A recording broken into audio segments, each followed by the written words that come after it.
থানকুনি পাতা দিয়ে ডালের বড়া এবং সাথে থাকছে মুরগির ঝোল আর থাকছে আম্মুর হাতের স্পেশাল টমেটোর চাশনি। আসসালামু আলাইকুম এভরিওয়ান, কেমন আছেন সবাই? Welcome back to my channel Lamia's daily blog. শাশুড়ি আর বৌমা মিলে ডিসাইড করলাম আজকের দুপুরের রান্নায় কি আয়োজন করব।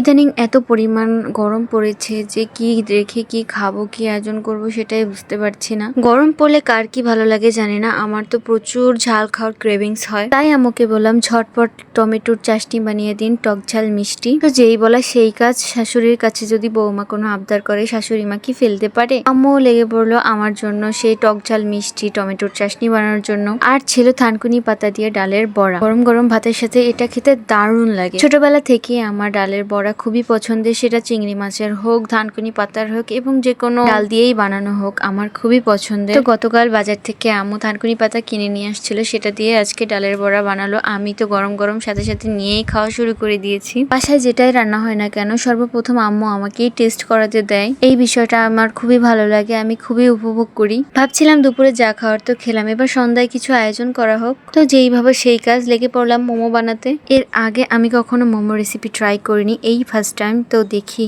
কি হয়। মোমো বানাতে 1.5 কাপ ময়দা নিয়েছি আমি, স্বাদ মতো লবণ নিয়ে একটু একটু করে পানি দিয়ে আমি একটা ডো তৈরি করব। এখানে অবশ্যই একটু একটু করে পানি নিয়ে মাখাতে হবে। আপনারা কেউ ভাববেন না যে আমি বাম হাত দিয়ে আটা মাখছি, আসলে ক্যামেরাটা সেলফি মোডে থাকার কারণে আমার ডান হাতটা বাম হাত দেখা যাচ্ছে। তো এখানে আমি অল্প অল্প করে পানি নিয়ে দেন একটা ডো তৈরি করে নিলাম। এবার এটাকে ভিজে একটা কাপড় দিয়ে সুন্দর করে রেস্টে রেখে দিব।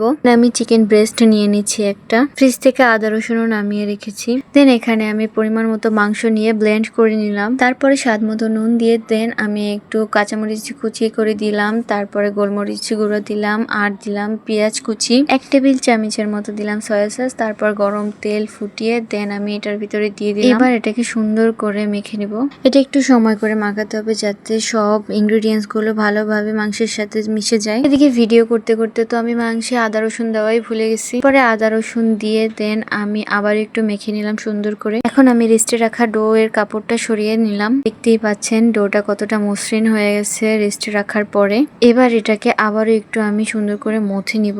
তো রেডি আমার ডো। এবার এটাকে রুটির মতো করে গোল গোল করে দেন বেলতে হবে। মিশন 30% কমপ্লিট আমার। এবার রুটি বানানোর পালা। পারি আর না পারি, চেষ্টা করতে তো কোনো দোষ নেই, তাই না? আমার শাশুড়ি মা সবসময় আমাকে উৎসাহ দিয়ে বলে যে তুমি যে কোনো কাজই করো না কেন প্রথমে ভুল হবেই, তারপর আস্তে আস্তে সব ঠিক হয়ে যাবে। এই সাহস বুকে নিয়েই আমি যে কোনো রেসিপি বানাতে যাই, যে ভুল হলেও সমস্যা নাই, আমার শাশুড়ির সাপোর্ট তো আছে। তো রুটিটাকে আমি বেলে নিলাম। একটু পাতলা করে বেলতে হবে, যে এরকম সাধারণ রুটি আমরা বানাই তার থেকেও একটু পাতলা করে বেলতে হবে, নয়তো মোমোটা সিদ্ধ হওয়ার পরে খেতে একদমই ভালো লাগবে না। যেহেতু ফার্স্ট টাইম ট্রাই করছি, মোমোর শেপ গুলো ভালোভাবে আমি দিতেও পারছিলাম না, যেটুকু পেরেছি আলহামদুলিল্লাহ। আজকের ভিডিওটা এখানেই শেষ করছি। সবাই ভালো থাকবেন, সুস্থ থাকবেন। মোমোগুলো কেমন হয়েছে অবশ্যই জানাবেন। আল্লাহ হাফেজ।